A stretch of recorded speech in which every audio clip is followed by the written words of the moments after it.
Mr. Suslov, it's a pleasure to speak to you, and it's a pretty extreme circumstances that we're speaking under. I wanted someone within Russia, within the Russian think tanks, to be able to have this discussion with, because it seems that everyone in the West is trying to understand what this change of doctrine really means for Russia, what it means for the West, what it means for the war in Ukraine. And there's a lot of debate in the US and in Europe as well. On one side of the argument, we're inching closer to World War III. And on the other side, this is all saber rattling, and we shouldn't be too concerned.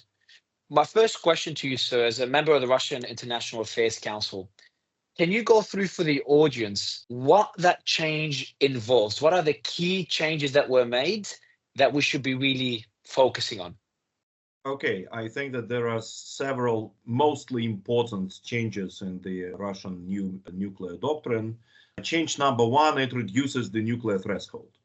Traditionally, Russia has been claiming that it might use nuclear weapons in a conventional conflict if the very survival of the Russian state was at stake. And that was the formula kept basically since 1993.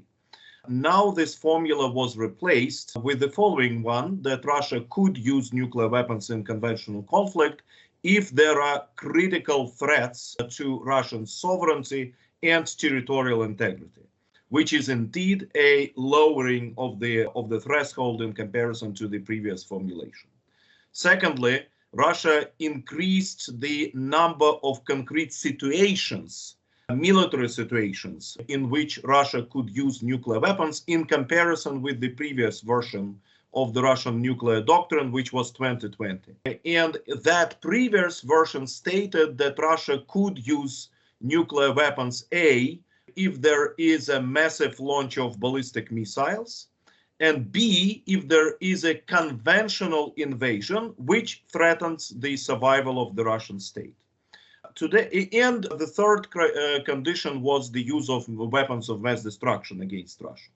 Now, Russia claims that it might use nuclear weapons if there is a massive start of any strike weapons, which could involve ballistic, cruise missiles, drones, whatever, hypersonic missiles, so any strike weapons.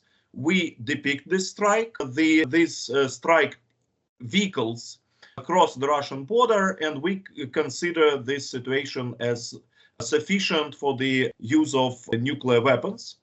And there is also in formulation a point that Russia might also use nuclear weapons if there is an impact on Russian critical systems which are involved in the nuclear system, in the decision-making system, early warning system, and so on and so forth.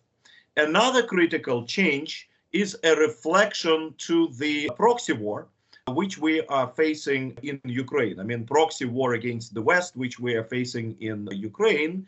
And in response to this situation, the new version of the Russian doctrine claims that Russia would interpret a conventional attack, a conventional aggression of a non-nuclear country. If it is assisted by a nuclear country, then Russia would interpret that as a joint aggression of a nuclear and non-nuclear country, and both of them will be subject for the Russian nuclear deterrence, so both could become targets for Russian nuclear strikes. And the final addition is that the newest version of doctrine claims that if Russia is attacked by a member of a military bloc, then Russia would interpret that as a joint attack of the military bloc itself in general. So no member of this military bloc could feel safe from the Russian retaliation. So these are the general changes.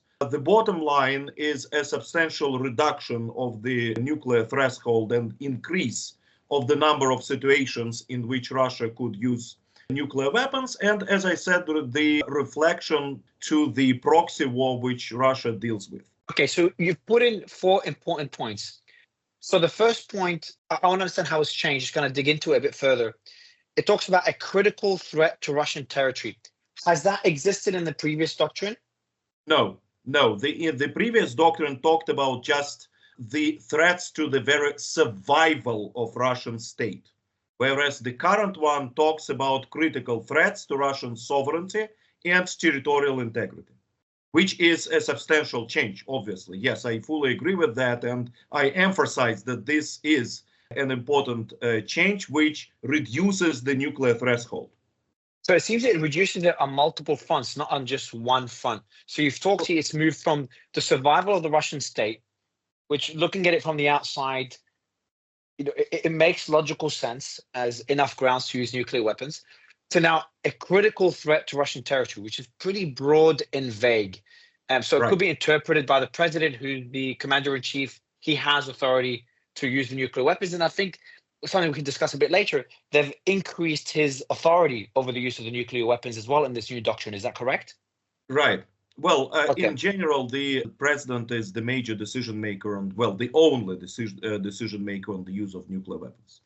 But wasn't there, I know we said we'll discuss it later, but I'll touch on it very briefly now. Wasn't there checks and balances within the Russian government in case, and correct me if I'm wrong, in case President Putin does decide to use nuclear weapons, other officials within the government could stand in the way, not authorize that use.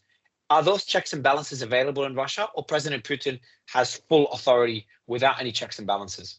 Well, I think that since Russian nuclear doctrine was and still is, and this is an issue of continuity, based on launch on warning logic, not a response, not a second strike logic, but launch on warning logic, in which entails that decision must be taken within a couple of minutes, actually.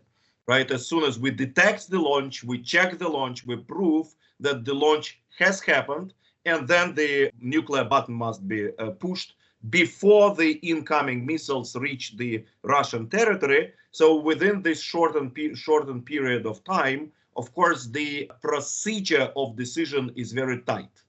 And I'm not sure that there could be some officials who would stand against the decision of the Russian president to use nuclear weapons. Are you saying they will not, or they cannot, based on the current processes in place?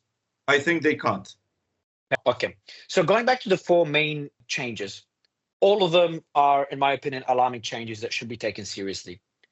The first one is we've moved from a threat to a threat to the survival of the Russian state has moved to a critical threat to Russian territory. It's broadened significantly and allows room for territorial integrity. Yes, sovereignty and territorial integrity.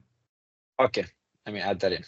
And the second one, and I'm oversimplifying it here, from initially was any attacks by ballistic missiles, a threat to Russian sovereignty or an invasion of Russian territory, and threat of nuclear attacks against the Russian state, has now shifted to any mass attack, again, broadened in a very vague way that allows the president to interpret it in any way they would like.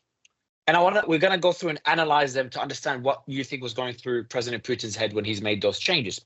The third one is a conventional attack, and the third and the fourth one to me are the most concerning.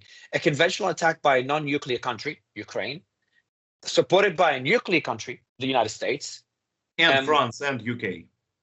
In this case, France and the UK have not participated. Have they given authority to Ukraine to use their long-range missiles that they've supplied Ukraine? Well, I think that there have been reports in the Western press that the United States have given authority for the usage of British and French long-range missiles to strike Russia proper. And we've heard also official statements by the British Prime Minister, Keir Starmer, that he fully supports the usage of Storm Shadow against Russia proper. Okay. But we haven't had any reports of those weapons, those long-range weapons by France and the UK to be used within Russian territory, and I'm talking about just today there was a report of Storm Shadow being used against the Russian Kursk region. Okay, and just for anyone listening, Kursk region is within Russian territory pre-2022. Right, it's within Russia proper, yes. Okay, so going back to the fourth point is an attack by a military bloc will implicate the entire bloc. Otherwise, another way to interpret this, an attack that involves the US implicates all NATO countries, correct? Right. Okay, so this is an area that you've got significant experience in and direct or indirect involvement in correct me if I'm wrong, in determining those doctrines or interpreting and analyzing those doctrines. With your analysis of what and others you've discussed this with, what would you interpret was going through Putin's mind, President Putin's mind, when he made those changes, when he signed that piece of paper? Well, I think that there were two major factors which determined his mind, and I was involved in consultancy on the alteration of the Russian nuclear doctrines, as well as my colleagues.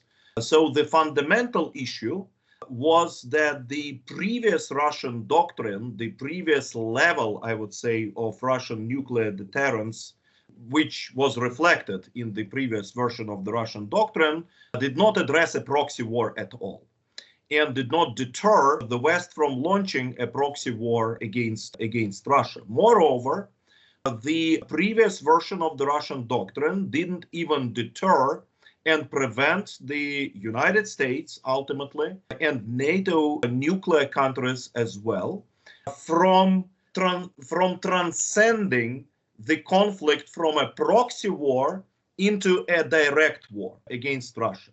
Because the Russian official position is that the usage of ATACMS and Storm Shadow missiles against the Russian territory is no longer a proxy war, but is already a direct war against Russia, launched and conducted by the United States, United Kingdom, and France, because Ukraine cannot execute these strikes itself.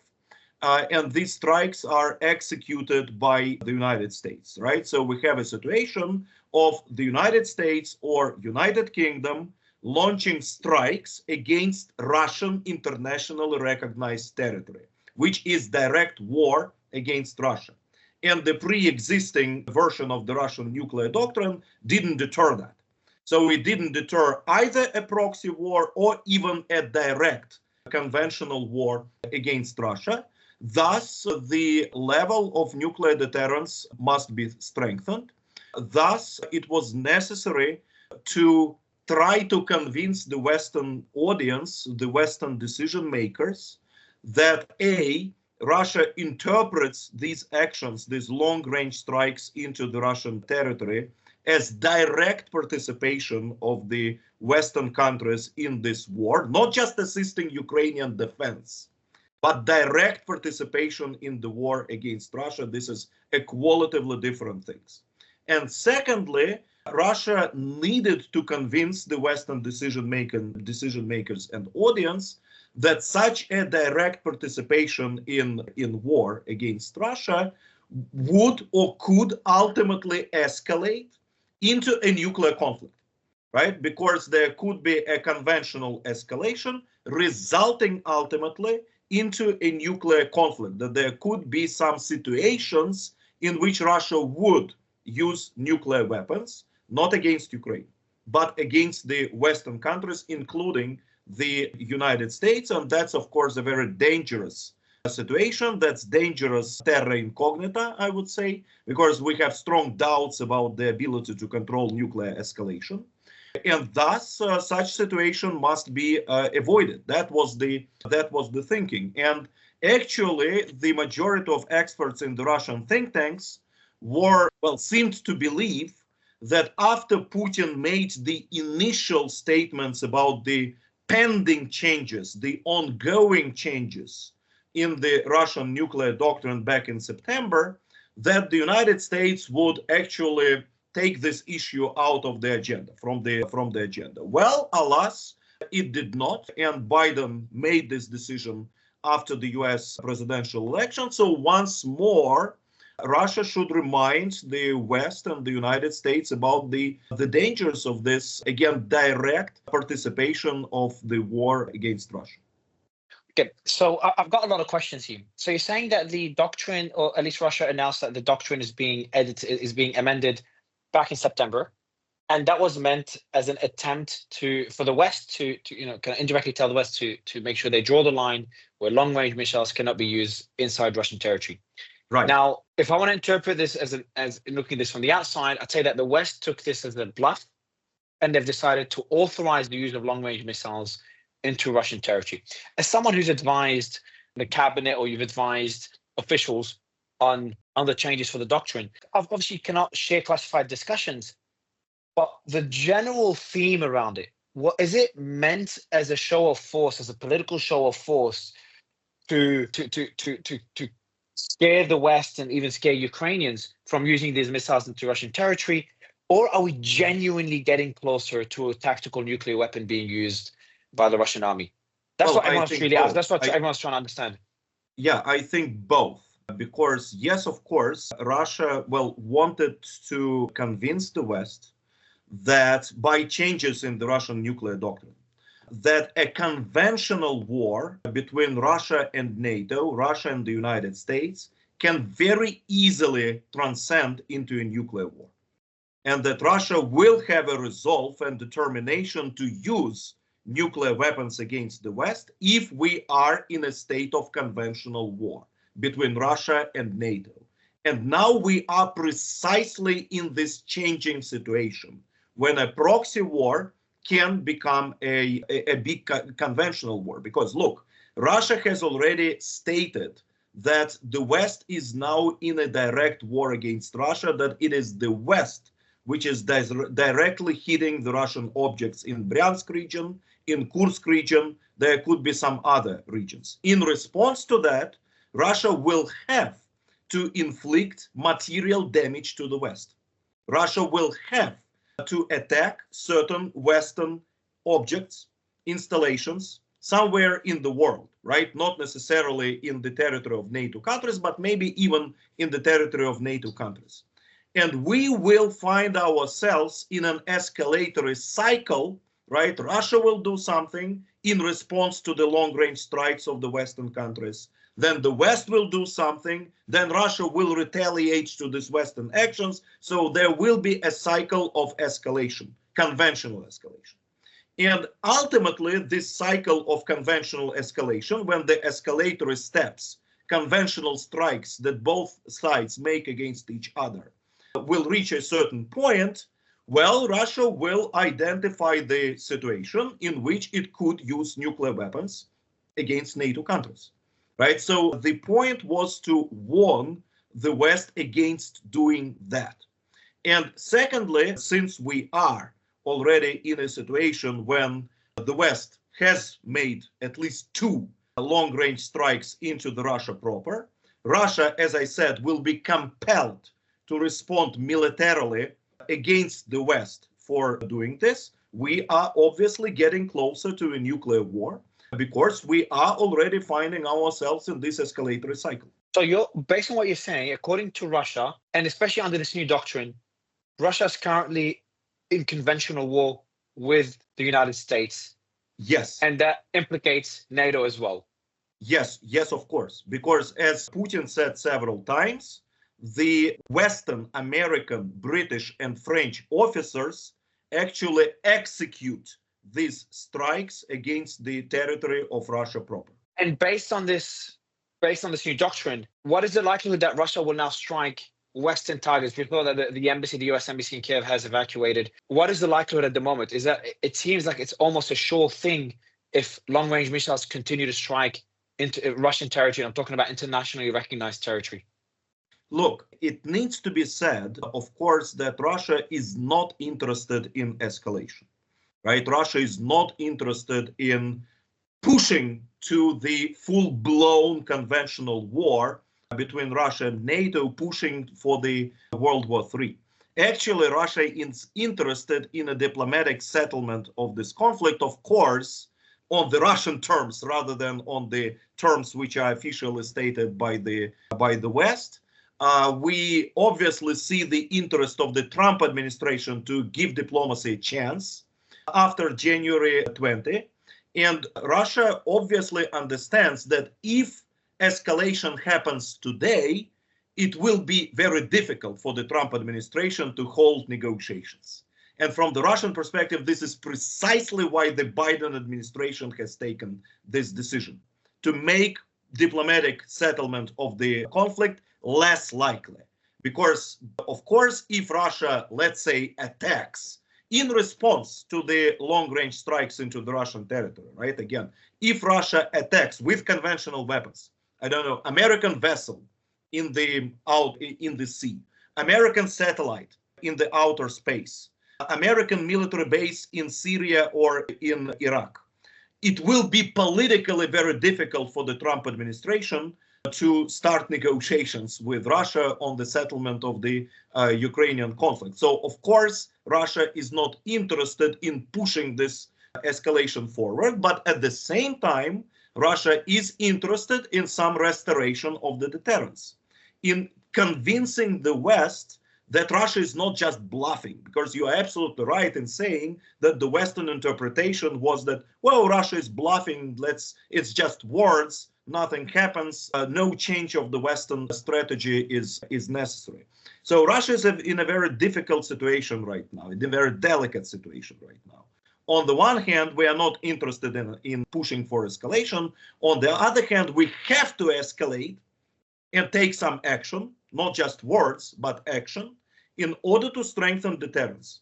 How could we do that without launching this escalatory cycle? Well, that's a very delicate situation, but some steps could be done. I think that shelling with the Russian missiles of the buildings of the Western embassies would be too much at this stage, right? The intensity of the ATACMS and Storm Shadow strikes against Russia so far has not been such as demanding such a full-blown retaliation. But again, some retaliatory action, not just public statements, but action, must be taken in order to prove that Russia is not mere bluffing. So I think it's important to determine how extensive these attacks by the long-range missiles, by the ATACMS and the Storm Shadow missiles into Russian territory. So far, they've been very limited. But you're saying if those attacks escalate, then Russia's in a position where they're forced to respond, and they're forced to respond in an escalatory way, especially under this new doctrine. What are the various options that Russia would have if these long-range missiles continue to be used inside Russian territory? Well, it depends on the intensity and on the damage which is inflicted by the usage of those missiles, right? Obviously, if they are used in a very limited way, then Russian response will also be limited. And again, I want to emphasize that the Russian nuclear doctrine in its newest shape talks about massive launch of any strike weapons, including cruise missiles, ballistic missiles, and drones. So far, we have not witnessed a massive launch, right? There were individual strikes, but not massive launches and massive strikes. So Russian nuclear doctrine does not apply here. Secondly, Russian nuclear doctrine talks about critical threats to Russian sovereignty and territorial integrity, since Russia is trying to push the Ukrainians out of the Kursk region. Right now, there are no grounds to talk about critical threats, right? The word critical here, I think, is essential. So again, I do not see the reason for Russia to use nuclear weapons right now, or even in accordance with the newest nuclear doctrine. So if there is an intensification of long-range strikes into the Russian territory, then Russia will also intensify response and intensify the material damage that Russia will inflict on the Western countries. And as I said, that will launch the escalation cycle. And if this escalation cycle continues and results into the massive launch of missiles against the Russian territory, then Russia will be compelled to use nuclear weapons, but only in this scenario. So essentially, you're saying that the ambiguity in the language used in the doctrine to be interpreted in two ways. It allows flexibility for the president to use nuclear weapons, but also allows them flexibility for restraint as well when required. So as you said now, you've given examples where restraint could be applied.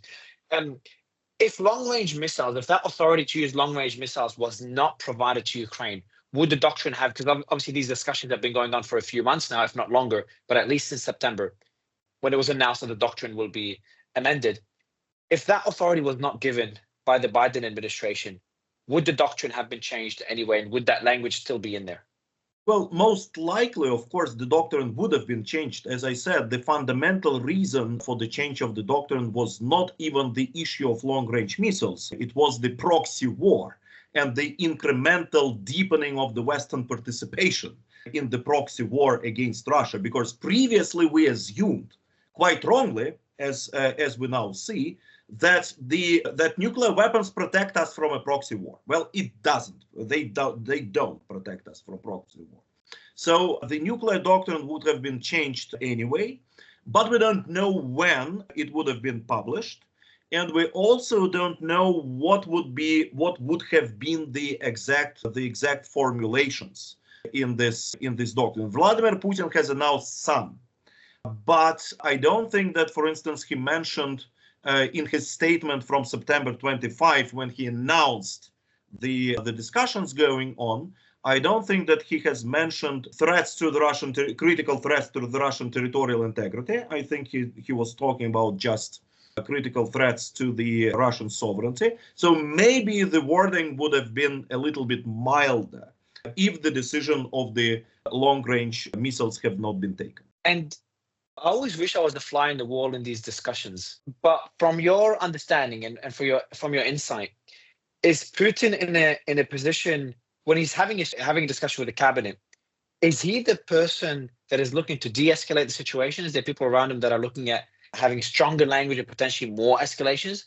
Or is the president fed up with the current war and is he leaning more towards escalation and people around him leaning more towards de-escalation?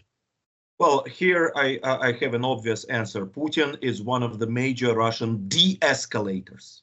He doesn't want escalation. He doesn't agree with those members of the cabinet and experts who advise and sometimes insist greater escalations. Putin doesn't support, for instance, Russian unilateral resumption of the nuclear testing. Putin does not support the demonstrative use or frightening use of the nuclear weapons and so on and so forth. So he is really perhaps the leading force in the Russian government who wants to avoid escalation because he understands the dangers, because he doesn't believe that escalation could be controlled. I think also because he thinks, well, first, he's interested, as I said, in a diplomatic settlement of the conflict, and he's looking forward to having some discussions with the Trump administration when it comes, and he doesn't want to destroy the possibilities and bridges before it happens. And also Putin sees the situation in Europe. Look, in European countries, there are diverse opinions. In European countries, there is Italy, for instance, the prime minister of which said that prohibition of strikes into the Russia proper and refusal to support strikes into the Russia proper is one of the few things upon which all the political parties in Italy agreed. It was said by Giorgia Meloni. So why should Russia then antagonize Italy more in triggering some escalation? Look, Europe will probably split after the end of the anti-Russian consolidation of Europe will probably diminish after the end of the Ukraine war. But on the other hand, if Russia escalates itself, if Russia uses nuclear weapon or whatever, or makes a visible gesture to prepare for the use of nuclear weapon, it will consolidate Europe on the anti-Russian basis much more.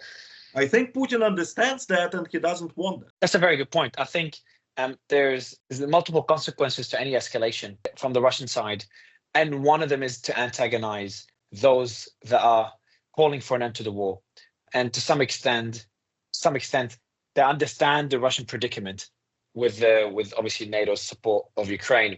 Obviously China plays a key role in decisions that the president is making for obvious reasons, and China is seen as a close ally to Russia. Do we know what China's position is on this? Because China has been very clear they do not want this to escalate for obvious reasons, for their own benefit, or maybe they have an incentive for the war to continue, but escalation is something they want to prevent. That's an argument to be made. I'm not saying that's my position, but there hasn't been any public statements from China, or at least nothing substantial. Do you have any insight into the Chinese position on this new doctrine? Well, I participated in several expert dialogues and quite sincere, I would say, and straightforward conversations with the Chinese experts on this issue. And the impression that I got is that, of course, Chinese are not in favor of the use of nuclear weapons. But Russia is also not in favor of the use of nuclear weapons. And I think the Chinese understand that restoration and increase of nuclear deterrence is necessary in order to prevent the usage of nuclear weapons. Right? Again, Russia is not preparing for the use of nuclear weapons. Russia tries to restore and increase deterrence in order to diminish the Western incentive to escalate this conflict further and to launch this direct clash with Russia. So the Chinese experts fully supported the necessity for Russia to amend and strengthen the Russian nuclear doctrine in conditions when the West was already talking about the possibility of long-range strikes against Russia.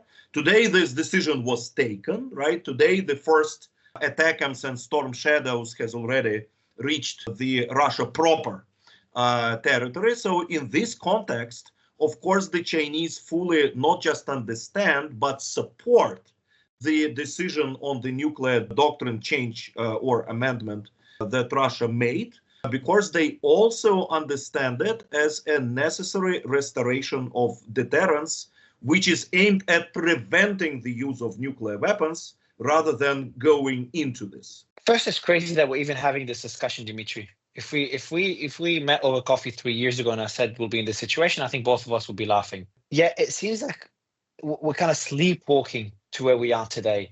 Slowly, things that, do you remember the days where just sending tanks to Ukraine was seen as a taboo, and people were saying, hey, this is very concerning, this should not be happening.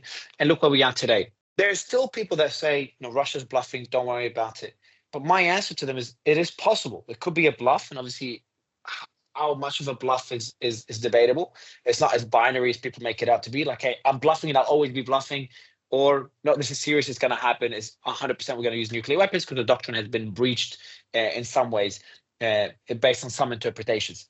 But what concerns me, Dmitry, is that the president is in a position right now that even if his intentions are to politically pressure the US or at least change the sentiment in the US to become more critical of American involvement and European involvement in the war, because, all over the news now, everyone's talking about World War III. And that works in Russia's favor because more fear among the public means more pressure on the governments to end or at least reduce the support to Ukraine or try to reach some sort of peace deal. So from a strategic perspective, it makes sense. And this is where the bluff applies, that this is a strategic bluff to change the sentiment in the West. But then my counter to that, and I'd love to get your thoughts on it, is that there's only so much the president could say without taking any action. And you talked about taking action and you emphasized the word action earlier, is that the president could keep saying those things. Dmitry Medvedev could keep making those World War III tweets, but there's going to be a certain level where he has to back it with action to save face. Otherwise, it will be, for lack of a better term, it will be embarrassing for him as a leader. So if he's pressured enough, he's essentially forced to some extent, back up the change in the doctrine or the rhetoric that's being used and that's being escalated. You are absolutely right. And this is a very dangerous situation. And I think that we are already now in this dangerous situation. Vladimir Putin was very blunt, and he made the statement not via foreign minister or Dmitry Medvedev, whom you mentioned, but he himself made a statement that Russia will interpret long-range strikes into the depth of Russia proper as a qualitative change of the nature of war, as a no longer proxy war, but direct participation of the West in this war. Now he has to take some action in order to strengthen his credibility, right? In order to convince the Russian public, the global public, that he was not bluffing. Right? And this is this dangerous moment that some Russian retaliation against the West, and I emphasize not against Ukraine, but against the West, I think is inevitable today. Right? The question is what kind of retaliation, but there must be some action which will inflict material damage of the military nature to the Western nations. And of course, the task of Vladimir Putin is to do it on the one hand, but on the other hand, to avoid such a retaliation from the West, which could which could bring us precisely to this scenario when Russia would be compelled to use nuclear weapons. Okay, so I want to go through the various scenarios that the president would have to respond, because you've emphasized way too many times to ignore that Russia will have to respond not to Ukraine, but will have to respond to the West, to the United States, and to Europe. What are the various scenarios based on different levels of escalation, the intensity of the attacks by the long-range missiles? What are the various options that Russia would have? Can we go through some of these scenarios? I know these are not official positions, but trying to interpret it based on the change of the doctrine and based on the attacks by the attackams and the storm shadows. Well, I think that there are multiple actions which Russia could do. Where would you say what would it start? What was the best case scenario, as in for sort of pacifists like myself? What is the best case scenario? Limited response to more extensive strikes? I think that the limited response could be cyber attacks against some elements of the Western infrastructure.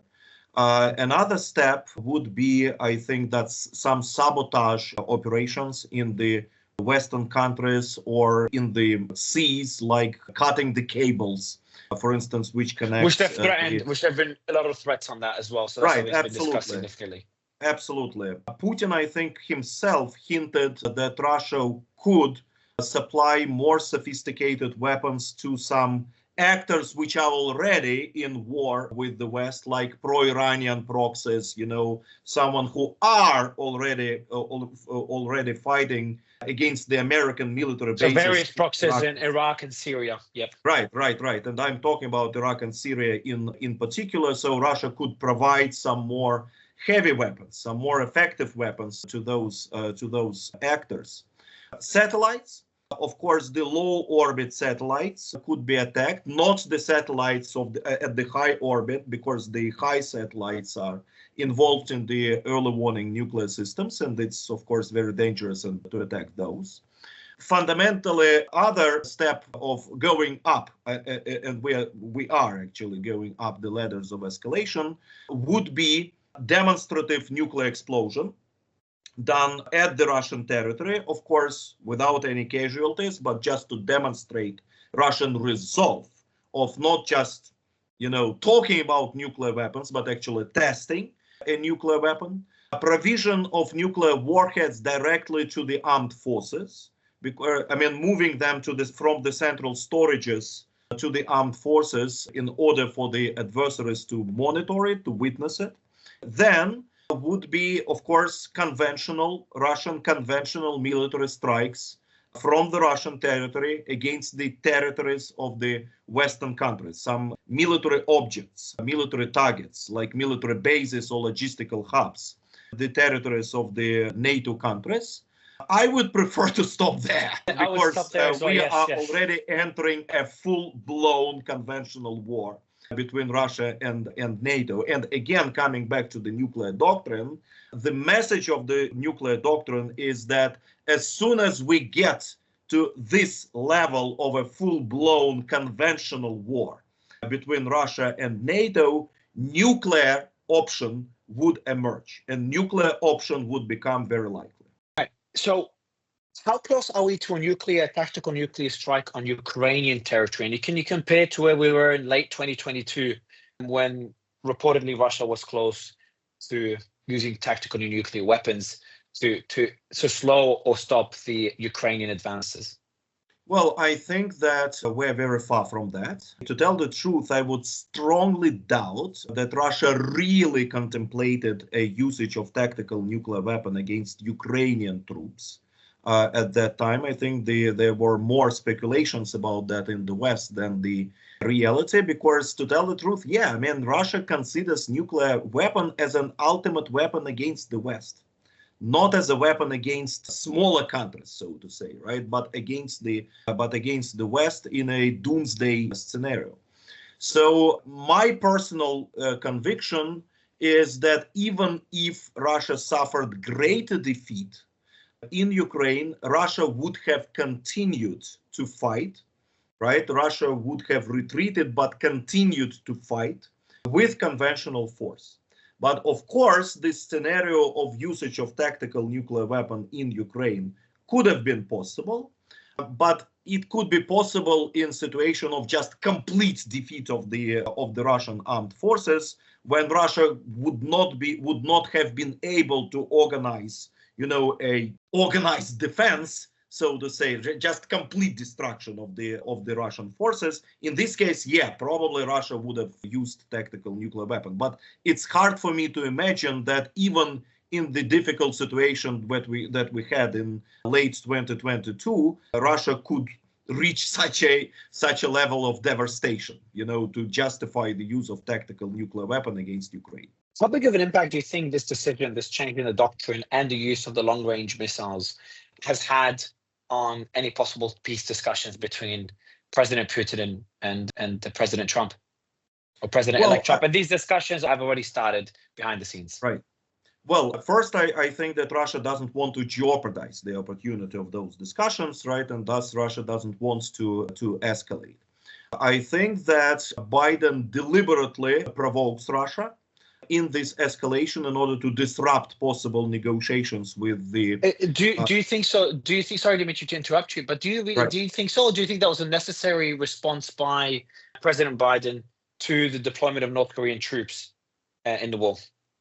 Well, I don't see the linkage, even if we agree. Well, Russia officially denies the presence of the North Korean troops, but even if we assume that they could be there, I do not see the usage of ATACMS, after all that has been said by Vladimir Putin about direct involvement into the war by the West, as a symmetrical, I would say, response to that. Because look, even if there are North Korean troops, the strikes by ATACMS and Storm Shadow will not change the situation at the front. Simply, right? As simple as that. And that is acknowledged by all the Western experts and even the Western officials, right? I think that Jake Sullivan, the national security advisor, has said a day ago that the long-range strikes will not be a game changer, and the only game changer will be mobilization, actually, the manpower in Ukraine. Then I mean, these long-range strikes will not alter the military situation, no matter whether there are North Koreans in the region or not. But politically, they do, precisely because Putin said that Russia will interpret that as a direct participation of the United States in the war against Russia. So Russia will be compelled to retaliate. And this Russian retaliation could jeopardize future peace discussions with the Trump administration. So we link this to the Trump's victory rather than the arrival of the alleged arrival of the North Korean troops. So my assumption is that if Kamala Harris had won in the United States, probably the Biden and Harris administration would not have taken this decision on ATACMS. That's a very interesting point. I want to ask you to speculate a bit. So based on where we are today, and considering that we'll have a new president, or the US will have a new president in a couple of months, what do you see happening in the next 8 weeks? Do you see things continue to escalate by both sides to try to gain a stronger position on the negotiating table when Trump is president? So that's the first question. And then the second question is, what happens next? What happens in January when we do have a new president? Well, I think that indeed, before inauguration of Trump, the United States will try to provoke Russia into escalation. The long-range strikes have already started. The United States also supplied, there was a news today, the landmines to the Ukrainian forces. How significant is that step? Because I know these are banned and they are not prohibited by United States. They are not prohibited by Russia, not prohibited by Ukraine. But that's just an escalatory step, right? And the United States doesn't conceal this escalation; it emphasizes this. Because we do have essentially we do have anti-tank mines being used or being supplied to Ukraine right now, and now we've authorized the use of landmines, which have not been authorized previously. Sorry, I just want to focus a bit more on that before we continue on speculating what could happen next is the significance of this relative to the long-range missile, the use of long-range missiles. Is that significant, or is that a very small change? No, that's a very small change. Okay. I think the long-range missiles are much more important because, again, the provision of landmines is just a provision of weapons, as well as provision of tanks, and other ammunition, right? And the crucial difference, the fundamental difference is that from the Russian perspective, tanks, F-16s, and landmines are used by Ukrainians. They are provided by the West, but they are used by Ukrainians. But when it comes to ATACMS and Storm Shadow, they are used by the Western officers from the Russian perspective. These are the Western officers who push the trigger, not the Ukrainian or officers, right? That's the qualitative change, right? But that's Russian interpretation. That has not been confirmed. I don't know if that's been officially denied, but that's not been confirmed by either Ukraine or the West. And this is why I emphasize that this is the Russian interpretation. This is what Vladimir Putin has said, right? That it is impossible for Ukrainians to use these weapons. He said it, right? And if the president is correct, that means technically, based on all interpretations, that's a direct attack by Western forces onto Russian territory. Which is precisely the point that President Putin is trying to make. Right, absolutely. That's the direct attack executed by the United States against the territory of Russia proper, right? Not the occupied pieces of Ukraine. Internationally recognized Russian territory, not the territory that's been occupied, that's been disputed. Absolutely. This is why, of course, these long-range strikes are of much more important quality, right? So this is why we are in this dangerous situation. So what will happen before Trump's inauguration? The United States will continue to escalate and will continue to provoke Russia to make retaliatory, escalatory steps, which will destroy the political atmosphere for the future negotiations, right? Which will compel the Trump administration, which will create path dependency for the Trump administration to continue in this war mode rather than switching to peace negotiations, right? Because, I mean, hypothetically, if there are several dozens of American soldiers killed by Russian missiles, by Russian strikes, somewhere in the outer sea or in Syria or Iraq, it will be politically difficult, of course, for Trump administration to start peace negotiations with Russia on Ukraine conflict. So this is why Russia will try to avoid this escalation, minimize this escalation. Take some escalatory steps, but not such a scale which would destroy the possibility of negotiations. Then what will happen after Trump's inauguration? Trump will probably offer us the conditions which will be unacceptable for Russia in their initial shape. Because what the Trump administration the future Trump administration is talking about is freezing of the conflict and preservation of Ukraine as even if it is neutral, even if its NATO membership is postponed for some indefinite time or definite time. The United States and the Trump administration will insist on the preservation of Ukraine as a militarily strong country, allied with the West. And this is unacceptable for Russia. Russia insists on not just neutral, but a militarily weak Ukraine, right? The demilitarization stuff. And demilitarization means for Russia not just a reduction of the size of Ukrainian armed forces, but prohibition of certain elements of the Ukrainian Western military and security cooperation. Prohibition of joint military exercises, prohibition of the West training Ukrainian troops, prohibition of the supplies of long-range missiles to Ukraine, and so on and so forth. If we are able to find some mutually acceptable compromise on this question of demilitarization, then negotiations could succeed, at least between the United States and Russia. But again, I have very strong doubts on that, because the United States will face enormous pressure from the inside, from the Democrats, from more hawkish Republicans, from the Ukrainian lobby, from the Europeans. There will be multiple accusations of betrayal of American interests, betrayal of allies, the Afghanistani type capitulation repeated by Trump and blah, blah, blah, which will prevent him from making a compromise which would be acceptable for Russia. So, but is it still fair to say one can be optimistic about these negotiations? You could be, I would say, well, you're a lot less optimistic than I would have expected.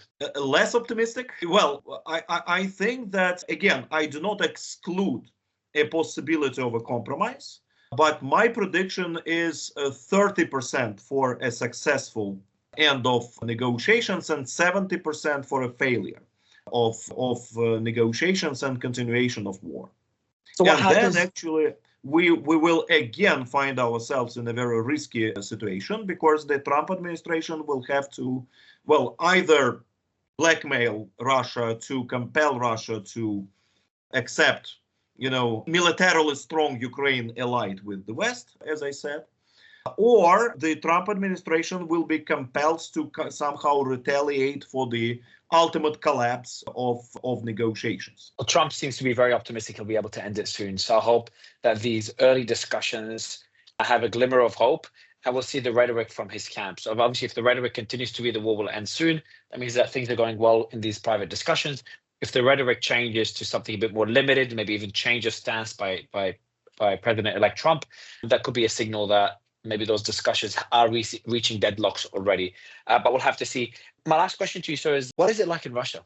I know how it's like in the West, and the essentially people have moved on. The war is not being covered in the news until something significant happens, like what we're seeing right now, which is really sad to see. That's human nature. Is it the same in Russia, considering Russia is suffering significantly more than pretty much all Western countries? Russia and Ukraine are the only two countries suffering more. So how is the sentiment in Russia? Are people tired of the war? Is there more support to the president on his war effort, or the opposite? Are people just getting a bit frustrated by how long this is taking?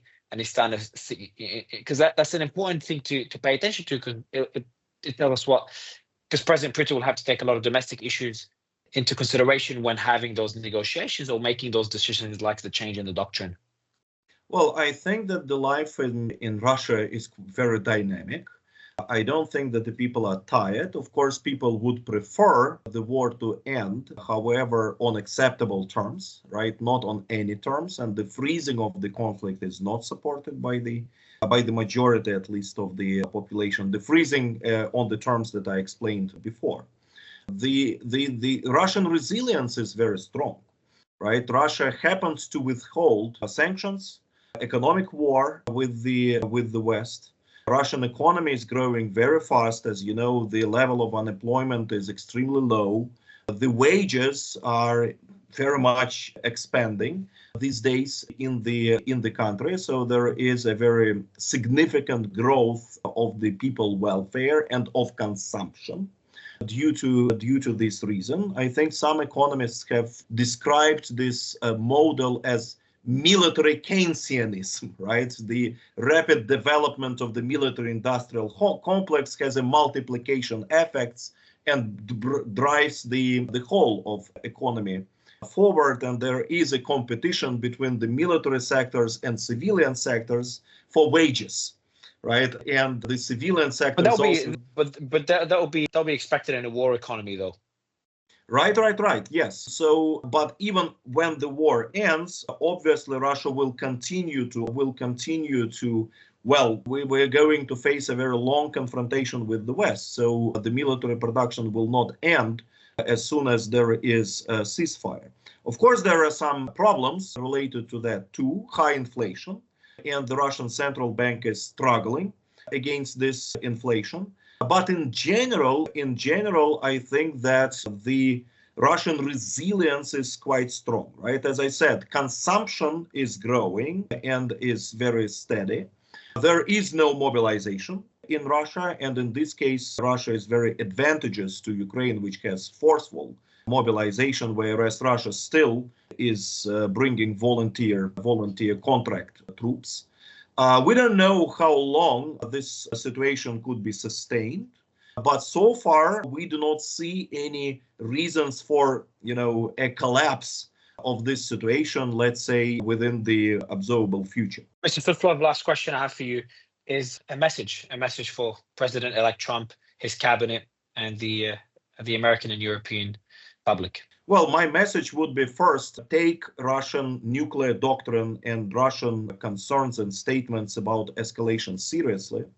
Secondly, please do not fool yourself into believing that Russia would be satisfied with just freezing of the conflict and preservation of the Russian territorial control over the conquered regions. This war has never been about territories. This war has, from the very beginning, been about the Russian security concerns, about the nature of the European security, and the modalities of Ukrainian relations with the West and Ukrainian relations with Russia. So Russia will not make fundamental concessions on these political and security issues for the sake of territories. Initially, in the beginning of the war, Russia was ready even to withdraw from some of the territories taken in the beginning of this war. So do not overestimate the importance of territories while thinking about the eventual settlement. And last, probably, recommendation, Russia is not an inherent enemy of the United States and the West. And I think there are ways to address our security concerns and to reach some compromise. Mr. Suslov, I really appreciate you taking the time and joining us in these tough times. And I'm sure we'll be speaking again if things continue to escalate. But thank you, sir. Thank you. Thank you very much. Have a good evening.